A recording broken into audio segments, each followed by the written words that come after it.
Bonjour à tous et bienvenue pour cette nouvelle pastille des commissaires de course.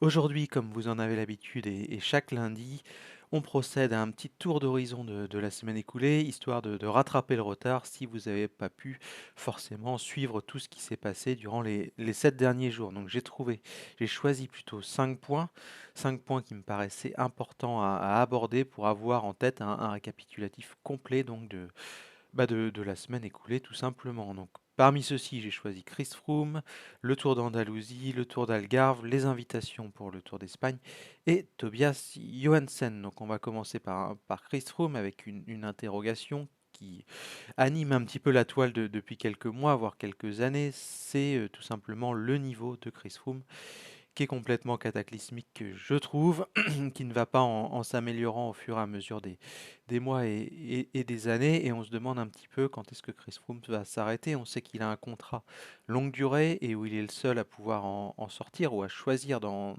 sortir. Il a un salaire plutôt très très confortable. Il a des résultats sportifs qui ne sont pas à la hauteur des attentes. On l'a encore vu hier lors de la première étape du Tour du Rwanda, un chrono par équipe où il a terminé dernier à plus de 5 minutes du vainqueur, donc rien ne va pour l'instant pour Chris Froome. On verra bien s'il arrive à remporter une étape du Tour du Rwanda. Mais on se demande un peu à quel moment il va abréger ses souffrances ou choisir d'abréger ses souffrances sur le plan sportif. À quel moment il va décider que le salaire qu'il reçoit n'est pas forcément en adéquation avec ses performances et que peut-être qu'il faut arrêter les frais à un moment. On verra bien. En tout cas, Chris Froome, il est dans cette situation-là. Un salaire confortable qu'il a volé à personne, bien entendu, mais des performances sportives qui sont pas du tout au niveau. Je pense qu'à l'instant T, Chris Froome, il a à peine le niveau d'un coureur de division continentale. Donc forcément, c'est pas satisfaisant et il traîne un petit peu sa misère depuis quelques mois. Bref, voilà pour le premier point que je souhaitais évoquer, celui de Chris Froome, qu'on va suivre toute la semaine au Rwanda. Le deuxième, c'est le Tour d'Andalousie, cette espèce de micmac autour de la situation du Tour d'Andalousie. On a eu des manifestations d'agriculteurs en colère dans le sud de l'Espagne et dans la région andalouse. Donc, logiquement, les étapes, la plupart des étapes ont été annulées parce que les forces de l'ordre ne pouvaient pas assurer la sécurité d'une course et en même temps assurer la sécurité des différents manifestants agriculteurs. Donc logiquement, pas mal d'étapes ont été annulées, sauf qu'à un moment, on s'est dit qu'on pourrait avoir quand même un chrono pour débuter les courses le vendredi, chrono de 5 km, donc jusqu'ici tout va bien. L'organisation avait assuré que le samedi, on ferait une étape normale, donc un petit prologue pour se mettre en jambes, une étape normale, et on verrait bien le dimanche, c'était un petit peu l'idée. Donc au moins, il y aurait eu 2 journées de course, sauf que ça n'a pas du tout été le cas. On a eu ce prologue de 4,9 km et ensuite rien du tout derrière. Donc on ne sait pas trop ce qui va se passer, notamment au niveau du classement général. Est-ce qu'il y aura un classement général? Est-ce qu'il y aura des points? Parce que forcément, il y a du lobbying dans les deux sens. Une équipe comme l'Autodestiny qui a gagné la course, croyez bien qu'elle veut que les points comptent. Par contre, ceux qui n'ont pas scoré, ça ne les intéresse pas forcément. Et au milieu, on a un paquet de gens qui s'en foutent royalement parce que de toute façon, ils n'étaient pas concernés par la course.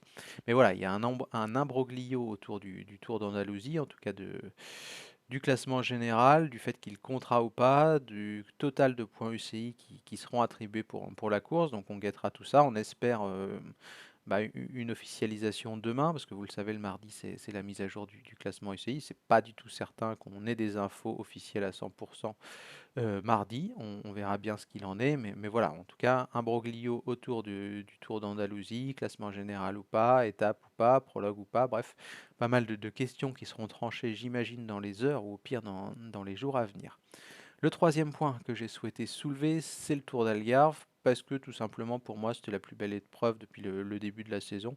Une épreuve avec un plateau très sympa à suivre, des révélations, un petit peu de suspense, des étapes animées. Donc j'avoue que ce Tour d'Algarve m'a beaucoup plu. Victoire finale de Remco Evenepoel.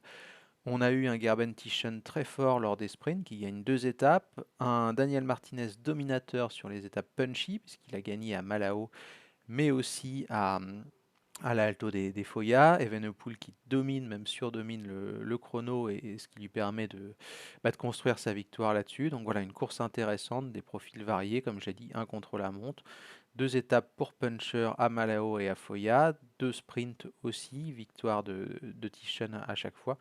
Donc vraiment une course intéressante, un podium sympa aussi, parce que quand on regarde le podium, on voit que Remco Evenepoel s'impose devant Sheffield et Kung. Et non, ça c'est pas le classement général, pardon, désolé, décidément je dis des bêtises, donc je vais aller sur le classement général de nos amis de First Cycling, ça va être un petit peu plus crédible et un petit peu mieux, je trouve. Donc victoire d'Evenepoel devant Martinez, Tratnik, Illy, Rensman, Pidcock, Van Aert, Kuss, Kung et Morgado. Derrière, on retrouve Higuita, Tao, Youngles, Landa, etc. Donc sacré quand même classement, je trouve, pour ce Tour d'Algarve, qui était, je le répète, très sympa à suivre, avec des mouvements de course. Vraiment une course intéressante. Je vous invite d'ailleurs, si vous ne l'avez pas vu, à regarder un petit peu, peut-être en accéléré, bien entendu, les différents replays, ou au moins à aller voir les résumés d'étapes, je crois, qui sont disponibles sur le site d'Eurosport. Bref, le quatrième point que je souhaitais aborder dans ce petit résumé de la semaine, le quatrième point, c'est les invitations pour le Tour d'Espagne.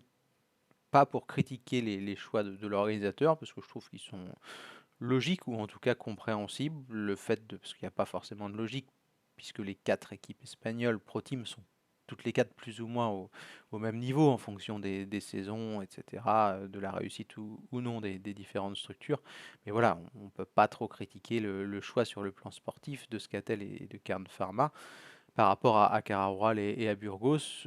Le point sur lequel je souhaitais aller, moi, c'est cette nécessité d'ouverture à 24 équipes pour les grands tours, en tout cas au moins pour le Giro et pour le Tour d'Espagne, parce que chaque année on a 2 structures espagnoles qui se retrouvent sur le carreau, et c'est quand même un petit peu compliqué, ça commence à devenir compliqué pour leur survie et la pérennité des projets. Donc moi je souhaite vraiment que on monte à 24 équipes. Cet argument de sécurité, je trouve qu'il ne tient pas.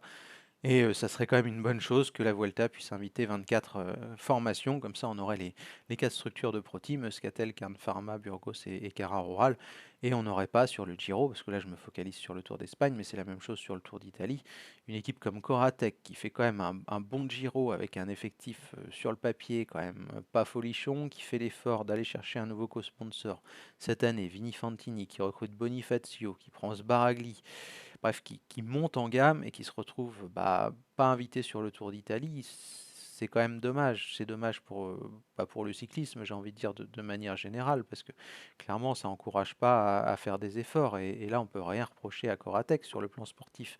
Ils ont fait ce qu'il fallait lors de l'édition 2023. À l'intersaison, ils ont fait ce qu'il fallait aussi en allant chercher un nouveau sponsor. Et ils font un recrutement plutôt intéressant sur le papier. Donc, à partir de là, quand vous avez tout fait comme il faut et que vous vous retrouvez piégé parce qu'à un moment, il n'y a que 22 équipes et que votre projet ne peut pas être retenu, c'est, je trouve, un petit peu dommageable. Donc ça serait vraiment bien, je trouve, de monter à 24 équipes sur le Giro et le Tour d'Espagne.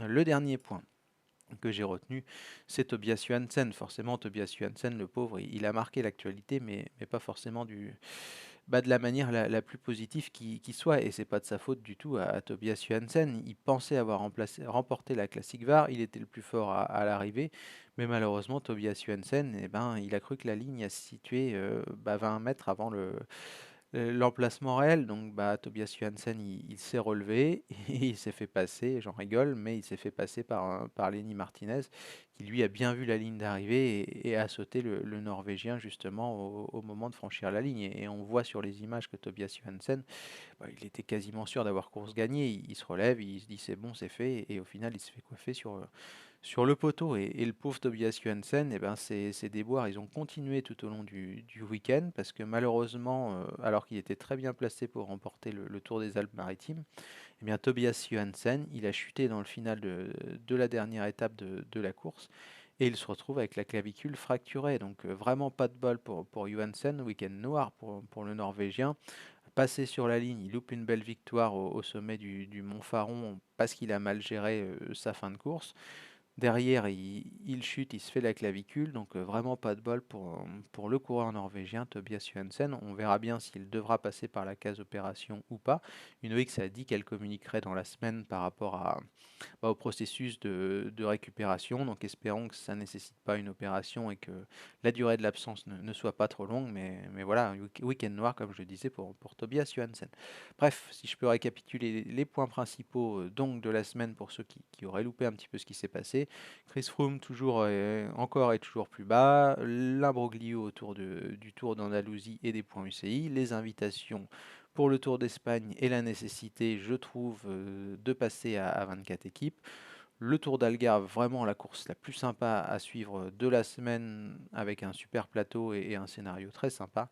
Et enfin les déboires de Tobias Johansen. J'espère que cette petite pastille vous a plu. On se donne rendez-vous très vite, donc le soir à 18 h pour la quotidienne de Vélo Club. Ciao, bonne journée.